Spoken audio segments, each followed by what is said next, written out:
I just found a brand new TradingView indicator that is basically an improved version of the traditional Stochastic RSI indicator.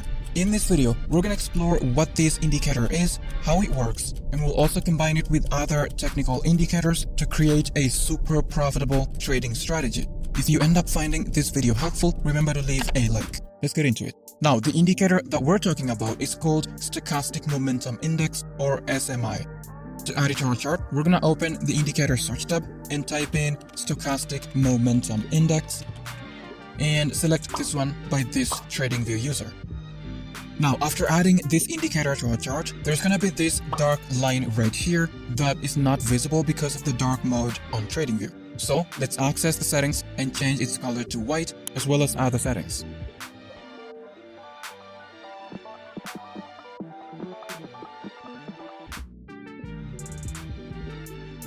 The Stochastic Momentum Index is a variation of the traditional stochastic oscillator.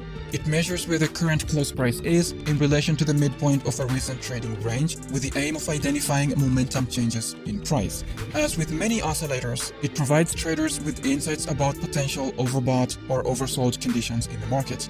Now, this indicator is made up of very few components. Let's go over them real quick. So this white line right here is called the stochastic oscillator. Its main purpose is to identify the position of the current price in relation to a recent trading range. Next, we have this red line right here. It's basically an exponential moving average, or EMA. By comparing the EMA to the stochastic oscillator, this indicator is able to determine the beginning of bullish and bearish momentum based on the crossovers of the two lines. Next, we have this green and red background fills. The green fill at the bottom represents an oversold market condition. It's created whenever the stochastic oscillator goes below this blue line at the bottom. On the other hand, the red fills at the top represent overbought market conditions, and they are formed whenever the stochastic oscillator goes above this blue line at the top. Speaking of the blue lines, what exactly are they?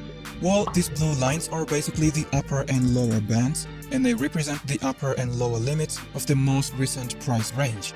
The upper line is located at the 40 level of this indicator scale, while the lower line is located at the -40 level of this indicator scale. And as mentioned earlier, they are used to indicate overbought and oversold levels in the market whenever the stochastic oscillator goes beyond. Now that we know what this indicator is made of, the next question is, how does it work?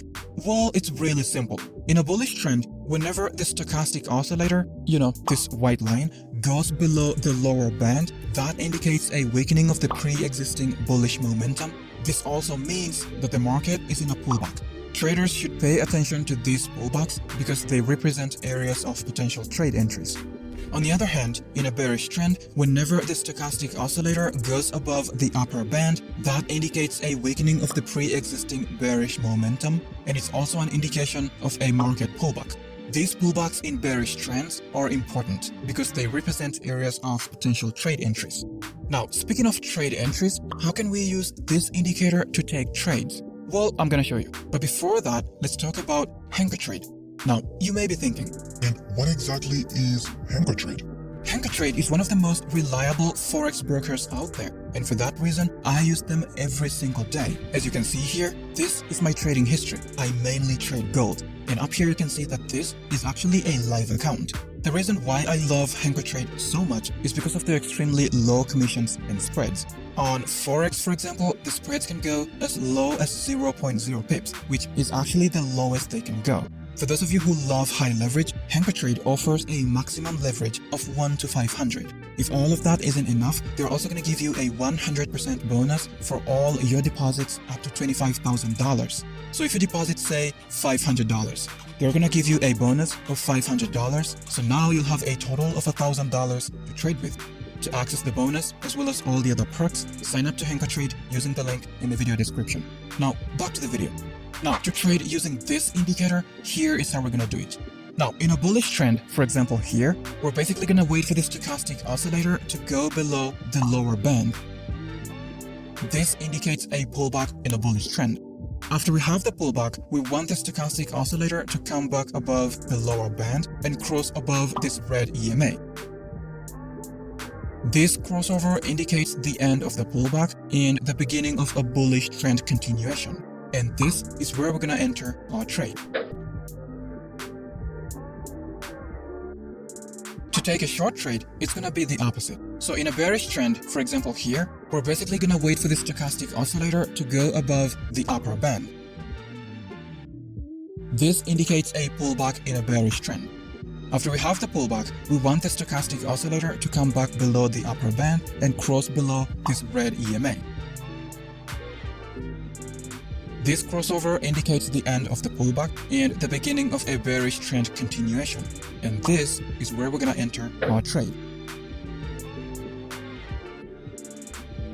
Now, looking at these two trade examples, you will notice that they were both taken following the direction of the overall trend. How do you make sure that the market is in a bullish trend or in a bearish trend? Well, for starters, you could draw a trend line, like this, or like this, or like this. Now, as you can see, drawing trend lines can be super subjective. To avoid such subjectivity, you could go with an indicator called EMA Trend Cloud. To add it to our chart, we're going to open the indicator search tab and type in EMA Trend Cloud. Select this one by R. Westbrook Jr. Double-click on the EMA Trend Cloud to access the settings panel. On the Inputs tab, change the fast EMA length to 50, and then change the slow EMA length to 200. Head over to the Style tab and uncheck Fast EMA and Slow EMA checkboxes. After that, click OK. And now we have this beautiful trend cloud on our chart, which is just composed of the 50 period EMA at the top and a 200 period EMA at the bottom. The space between the two EMAs is filled with a green background color whenever the 50 period EMA is above the 200 period EMA, indicating a bullish trend. Conversely, whenever the 50 period EMA is below the 200 period EMA, the space is filled with a red background color, signaling a bearish trend. This visualization makes it easy to see when the market is in a bullish phase or in a bearish phase without needing to look at the individual EMAs. Now, to trade using this combined indicator strategy, here is how we're gonna do it. To take a long trade, first we want the market to be in a bullish trend. To confirm that, we just make sure that the EMA trend cloud is colored green and the price is trading above it. This indicates a bullish trend. Second, we want a pullback to happen within this bullish trend. To confirm that, we're gonna pay attention to the Stochastic Momentum Index. We're gonna wait for the stochastic oscillator to go below the lower band of the Stochastic Momentum Index.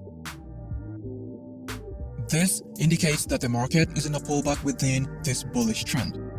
Third, during the pullback, the price should touch the EMA trend cloud without breaking and closing below it.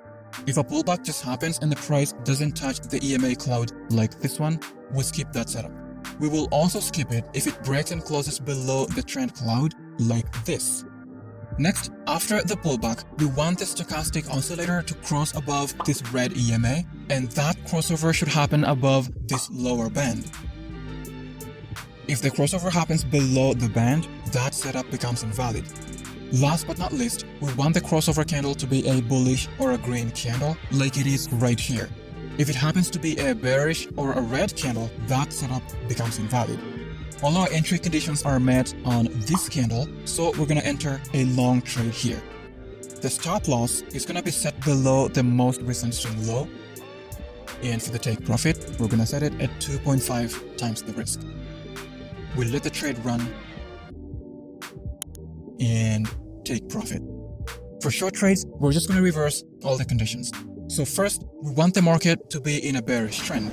To confirm that, we just make sure that the EMA trend cloud is colored red and the price is trading below it. This indicates a bearish trend.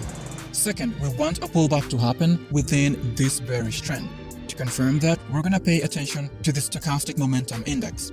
We're going to wait for the stochastic oscillator to go above the upper band of the Stochastic Momentum Index.